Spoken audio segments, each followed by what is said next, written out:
Olá, queridos! Que alegria poder compartilhar mais um vídeo com vocês dentro desse assunto do discipulado que nós estamos tratando. Então, se você não viu o vídeo anterior, nós tratamos do primeiro aspecto do fruto do Espírito, que é o amor. Te convido a olhar ali, lembrando os amados da nossa igreja que nós temos um grupo de WhatsApp do nosso discipulado. Você é bem-vindo caso queira começar a fazer esse discipulado. A dinâmica tem sido bem simples, nós estamos limitados bastante, a respeito de encontro presencial, praticamente nulo a possibilidade de nos encontrarmos. Então nós estamos fazendo esse discipulado todo online e eu mando o material ali pelo grupo de WhatsApp e envio a cada lição um pequeno estudo em formato de vídeo. E hoje nós vamos falar sobre o segundo aspecto do fruto do Espírito, lembrando que é o único fruto que o Espírito Santo ele opera em nossas vidas, e nós vimos no primeiro vídeo, os aspectos deste fruto. Algumas pessoas costumam dizer os frutos do Espírito, considerando que são várias características desse fruto. Não está completamente errado, uma vez que são partes distintas, mas nós devemos lembrar que a ação do Espírito Santo em nossa vida, ela é uma ação única. O Espírito Santo está operando um fruto em nós. E esse fruto ele possui várias características. Hoje nós vamos falar sobre a segunda característica, que é a alegria. Então o Espírito Santo ele produz no cristão a alegria. Antes de mais nada, nós devemos ter em mente o seguinte: por mais que o Espírito Santo ele atue em nós e ele opere em nossas vidas a alegria, isso não significa que nós não iremos nos entristecer em alguns momentos, nós não ficaremos tristes e até mesmo podemos ter alguma enfermidade como a depressão, que é uma tristeza muito profunda. Isso é possível de ocorrer. O cristão ele pode passar por momentos difíceis na sua vida, até mesmo entrar em depressão, que é uma característica grande de tristeza. Todavia, na vida do cristão, a tristeza ela não tem a palavra final, ela não tem o ponto final. A tristeza não tem a última palavra. O cristão pode passar por momentos de tristeza, mas ele vai encontrar certamente alegria no Senhor. Então, essa é a primeira questão que eu gostaria de trabalhar com vocês, que o oposto da alegria, obviamente, é a tristeza. E eu queria só citar, para conhecimento dos amados, dois textos dentro desse aspecto de tristeza e a alegria encontrada no Senhor. O primeiro, talvez um dos mais conhecidos, é o Salmo de número 13. Eu te convido, por favor, a pegar a sua Bíblia. Se você não está com ela aí, dá um pause nesse vídeo, busca ela lá para a gente trabalhar um pouco as Escrituras. Então, o Salmo de número 13, ele foi um salmo escrito pelo rei Davi, e ele diz assim: até quando, Senhor, esquecer-te-ás de mim para sempre? Até quando ocultarás de mim o rosto? Até quando estarei eu relutando dentro de minha alma com tristeza no coração cada dia? Veja bem, Davi, ele está dizendo aqui, olha, eu estou relutando dentro do meu coração, dentro da minha alma, com tristeza no coração cada dia. O verbo utilizado aqui por relutar, ele pode ter dois sentidos, Uma pessoa que lutou tanto, que travou tantas batalhas e se esgotou e essa pessoa está novamente relutando, ela está novamente travando batalhas. Como esse verbo também pode ter um sentido dentro de um contexto maior de tristeza, como alguém que durante vários momentos viu a sua força, viu a sua alegria se esvaindo, se perdendo, e aquela pessoa então ela se torna relutante, insistente dentro desse aspecto de tristeza. E Davi, ele está orando uma oração de lamento, é uma oração profunda, e ele está mesmo no bom sentido da palavra, ele está colocando Deus na parede. Veja bem, ele não está aqui como alguém superior, determinando o que Deus deveria fazer, mas o que ele está dizendo é: Deus, o Senhor se esqueceu de mim, é isso mesmo? E o Senhor se esqueceu de mim até quando? Até quando o Senhor vai se esquecer? Então é essa a temática e o tom utilizado no Salmo de Lamento. E são vários os Salmos de Lamento. Mas o que acontece no Salmo de Lamento? O versículo de número 5, ele diz assim: no tocante a mim, confio na tua graça, regozije-se o meu coração na tua salvação. Então ele, mesmo lamentando, ele sabe o caminho para encontrar novamente alegria. Ele sabe qual estrada ele deve tomar. Ele vai dizer: regozije-se o meu coração, se alegre muito o meu coração na tua salvação. Davi, ele tinha muito forte nos seus escritos esta ideia de se alegrar na salvação de Deus, no socorro de Deus, naquilo que Deus ele faz, naquilo que o Senhor ele opera. Ele se alegrava completamente no Senhor. E quando ele perde essa alegria na salvação, é onde ele entra num momento muito triste da sua vida, e ele comete ali um pecado que o acompanhou durante toda a sua vida. E as consequências desse pecado, Davi ele também colheu, ele também teve na sua história. É quando no Salmo de número 51, quando ele confessa o seu pecado com Batseba, o seu adultério e assassinato, e o versículo de número 12 ele vai dizer: restitui-me a alegria da tua salvação. Então Davi ele entendeu que o grande problema da sua vida não era necessariamente o grave pecado que ele havia cometido, mas o que o levou a cometer aquele pecado. Por que Davi entrou num processo de rebeldia? Davi entrou num processo de rebeldia porque ele perdeu a alegria em Deus. Ele perdeu a alegria no Senhor. Então, o Salmo 51, quando ele diz: restitui-me a alegria na tua salvação, ele deve ser lido à luz do Salmo de Lamento, quando ele diz: no tocante a mim, confio na tua graça, regozije-se o meu coração na tua salvação. Que no Salmo 13 ele está dizendo: olha, pode estar as coisas terríveis, as coisas podem trazer tristeza, as notícias podem me trazer tristeza, eu me regozijo na salvação, eu me alegro em Deus. E o Salmo 51 é o contrário.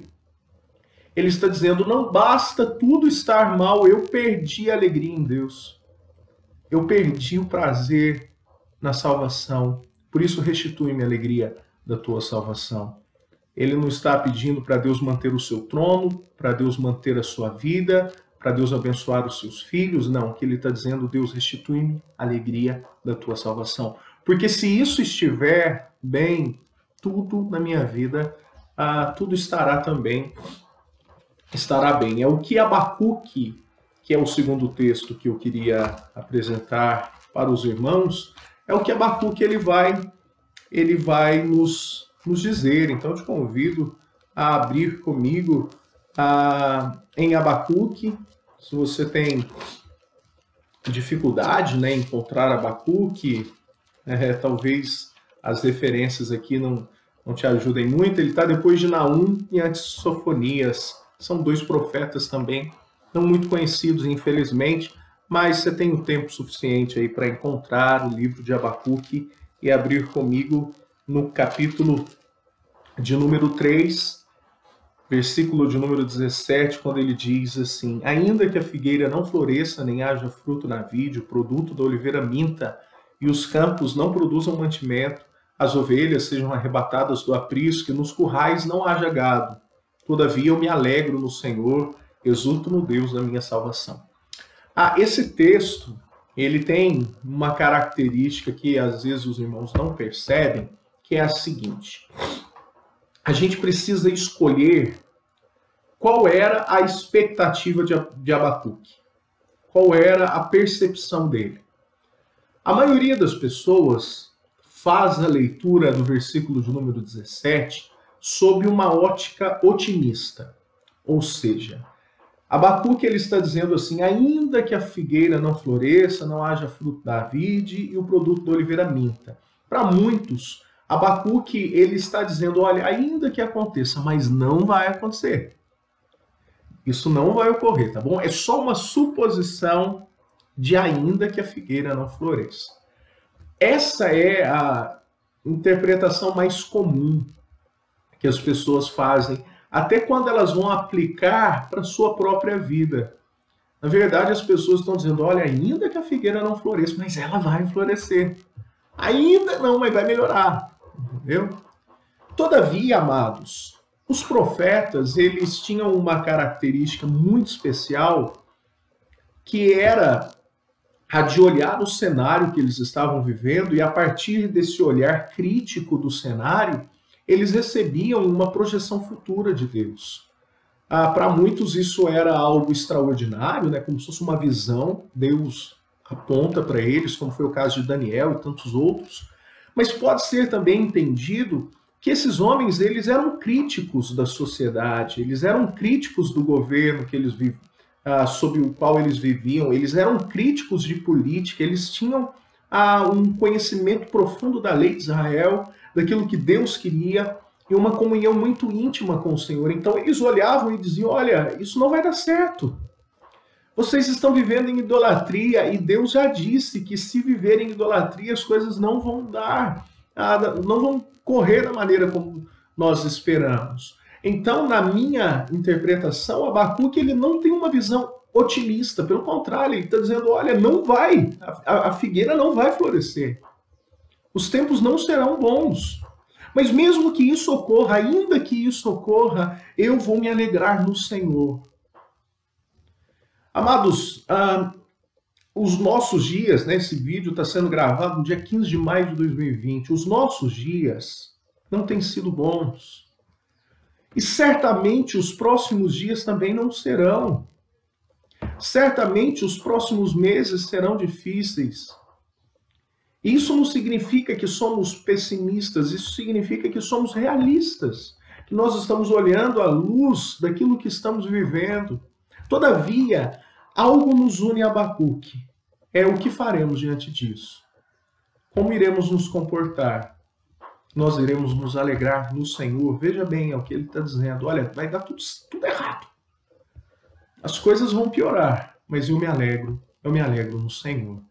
Então, amados, a alegria experimentada por Davi no passado, experimentada por Abacuque, alegria, por exemplo, que impulsionou aquele pobre miserável da parábola do rico e Lázaro, né? Ou seja, Lázaro, que nós já vimos em um dos vídeos, é o único que recebe nome. É a mesma alegria que esteve no apóstolo Paulo quando ele escreveu a carta aos Filipenses, preso.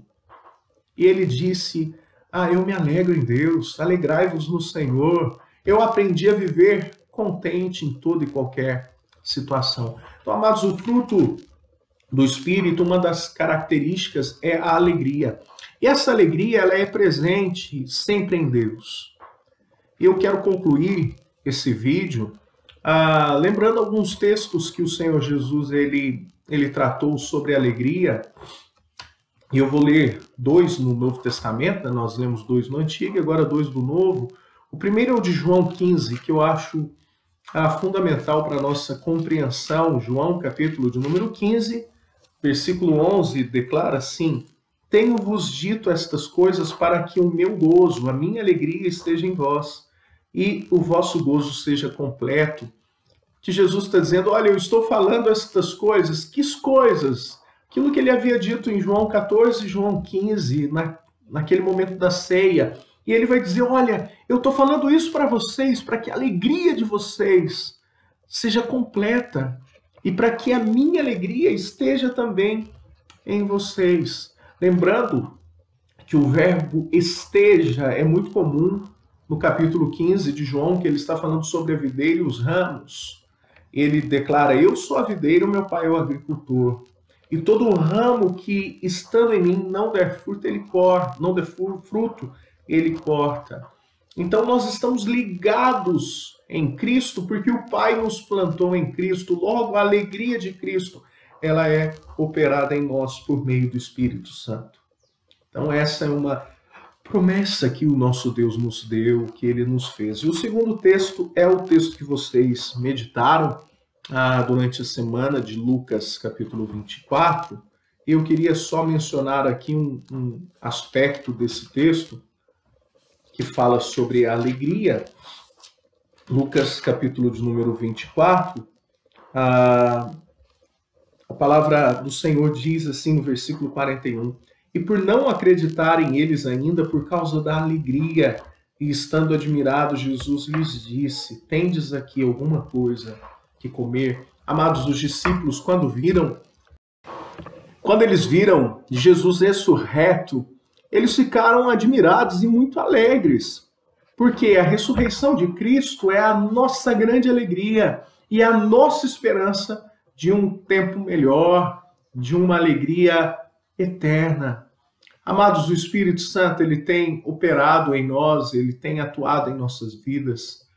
E os dias podem ser difíceis e podemos passar por momentos de tristeza, mas a nossa alegria, ela vem do Senhor.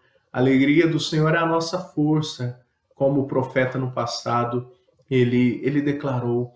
Amados, que Deus opere em nós a alegria. A gente pode passar por momentos tristes. O choro pode durar uma noite, mas a alegria, ela vem do Senhor e ela vem pela manhã. Deus esteja com vocês e que a alegria de Deus também esteja sobre todos vocês, sobre a sua casa, sobre a tua família. Nesses dias tristes e sombrios, que a alegria do Senhor encha o teu coração, encha também a tua casa, o coração dos teus filhos, o coração da tua esposa, do teu marido. Que Deus abençoe com todos vocês. Um forte abraço. Nós nos vemos na próxima lição. Se Deus assim, Ele permitir, que Deus esteja com todos vocês. E eu encerro esse vídeo lembrando os amados de um dos hinos mais lindos que nós temos no nosso hinário, o hino de número 108. Ele foi composto, a sua letra, por um homem chamado Spafford. Ele perdeu praticamente toda a sua família, ele perdeu as suas filhas num acidente de navio. O navio que levava a sua esposa e filhas atravessando o Atlântico, esse navio se chamava Ville du Rêve, em francês. E houve uma colisão desse navio com o outro, algo não muito comum, e muitas pessoas morreram, inclusive as filhas deste homem. E a história conta que tempos depois ele viajou num outro navio e ele fez o mesmo trajeto que a sua família havia feito sem ele no passado, quando as suas filhas morreram. E a história conta que ali ele escreveu o hino de número 108, quando na língua inglesa ele vai dizer assim, está tudo bem com a minha alma. E quando foi traduzido a letra dessa música para o português, a tradução ficou, sou feliz com Jesus, meu Senhor. O hino que ele escreveu, a letra do hino, tem o título do navio que levou e dizimou a vida da sua as suas filhas. Amados, isso nos faz refletir como que um homem pôde fazer isso, compor um hino dizendo que estava tudo bem com a alma dele. Ele estava preservado, a alegria dele estava preservada porque ele confiava em Deus. Porque se paz a mais doce me deres gozar, ou se dor a mais forte sofrer, ou seja o que for, tu me fazes saber, feliz com Jesus sempre sou. Que Deus te abençoe e que nos momentos de lutas e dores você possa dar um novo significado a tudo isso. Um significado que vem do alto, alegria que vem do Senhor. Que Deus te abençoe, em nome de Jesus. Amém.